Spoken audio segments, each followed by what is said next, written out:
Welcome to a special episode of Family Gaming TV. We've come to San Francisco to visit Toys for Bob and see their new game, Skylanders Spyro's Adventures.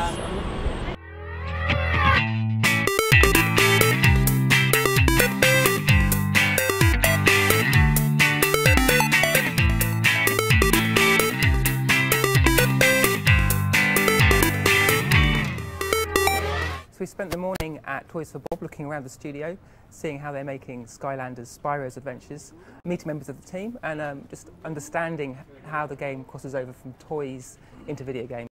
I'm here now with Paul Ritchie, the studio head, just to talk to him, his role in the process and how this game's come about.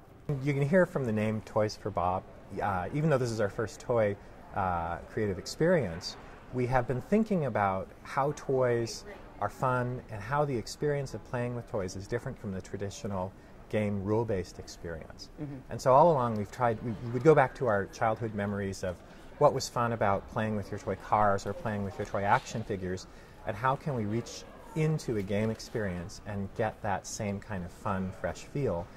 And so with Skylanders, what we've been able to do is actually bridge the gap between the video game and the collectible toy experience, and then bring to it through magical technology, this entirely new aspect in which a toy, a very beautiful toy that you might keep in your bedroom, you know, on your TV or something, and then you can take it with you into the video game, play, have an experience there, and then you remember your experience, but usually the toy doesn't. But in this case, the toy is automatically remembering what's happening, the experiences and the achievements, the customizations that you've given it if you've given it a nickname. And then when you can just pick it up and leave, and your toy will forever remember that experience. And you can go back to that same game, go to your friend's house and play on his game, even if it's a different console.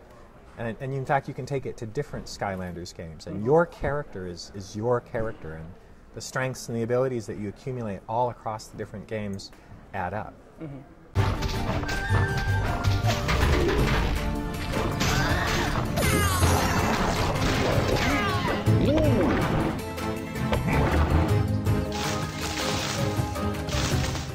Iway is the guy who is responsible for creating the toys, which are a key part of Skylanders. We just happen to have this confluence of hobbyist and amateur talents that we were able to put together to deliver the initial prototype of the game.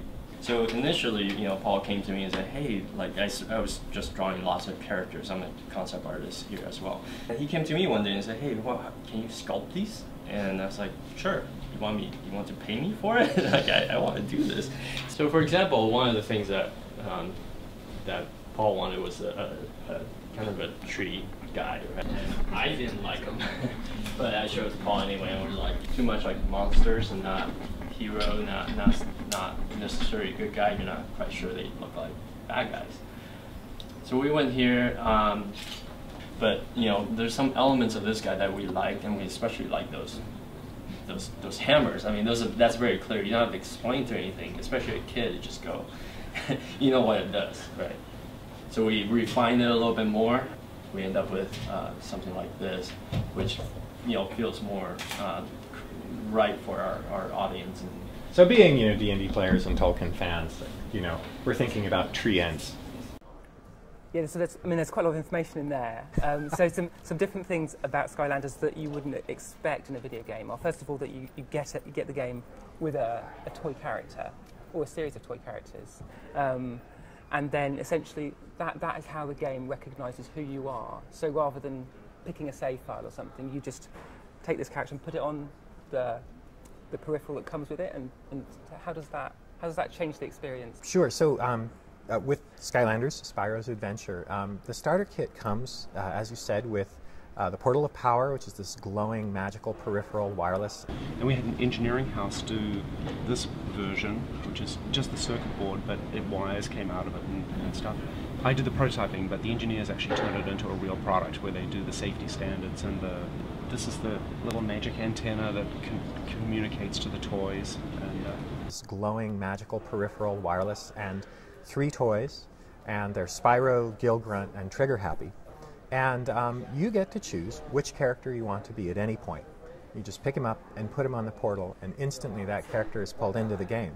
But what we want you to do is feel encouraged and rewarded to switch around. You know, if you want to get in close to a batch of enemies and swing your tail around and really get in there, you can. If you just want to play as Spyro, you know, your favorite purple dragon, all the way through the adventure, you can do that as well. And there are places in the game, little optional areas, where if you've decided to go out and you want to add toys to your collection, there's areas specific to those characters' element. One question we often get from parents is they get a video game, they look at the box, and they're trying to work out, is this appropriate for the children in their family? We definitely are approaching this as a game for the whole family. You know, we're tracking the you know, level of competition, and you know, you are these monstrous heroes, so there are adventures you're going on. It's a fun, light fantasy world, almost more of a fairy book, where you know, you'll run into dragons, you might run into a crazy steam-powered robot, and it's sort of all for fun. And we build characters that range from, you know, a little bit more traditional sort of skeleton warrior, but then we have this crazy little creature who rolls around as a ball and has a giant tongue that he can wrap around things, and he's got big puppy dog eyes. Yeah. So we're trying to create a cast of characters that you can find a set that really appeals to you, regardless of hopefully what kind of player you are. It was expressed to us that you can't sell a girl character to boys, and that's really frustrating for us. You just didn't give them a good female character for boys to want to buy, right? So for our designing the characters, we want to make sure all characters, regardless of female or male, are strong, like, hero characters. So we have female characters that are clearly female, but there's something about them that's tough. You know, they're not a girly character that isn't going to be able to do anything in any kind of battle. You know, they don't have to be buff and big or anything like that, but they have to look like they can kick some serious something. Yeah. I mean, I think for my family, I know when I see these in the supermarket, it's going to be the little kids, the younger ones, who will be like, oh, can I get that? And so the question is, if they weren't going to be playing the game, say I've got a 5-year-old who's probably not quite old enough to be playing on her own, the actual game on the Wii or the 360 or the PlayStation, do you think the toys themselves would be collectible? Is there anything that a younger person can do if they're not going to take it into that game? Yeah, we're actually really proud of the quality of the toys, completely independent of the game. We spent a lot of time and energy making characters that are fun to hold in your hand, to have a certain weight and a certain level of detail and color that puts them at or above toys at that price range. I mean, that's one of the advantages of working with Activision. They're a very large company, and they could bring a lot of resources to bear to help us and ensure that we could maintain the quality of the toys. This is our very first character that we felt like it felt good, and this is literally sculpted out of clay. So from then on, we started working with a toy company in producing toys that can actually be, you know, made in mass quantities. This is one of them, and you can see we're just horrible.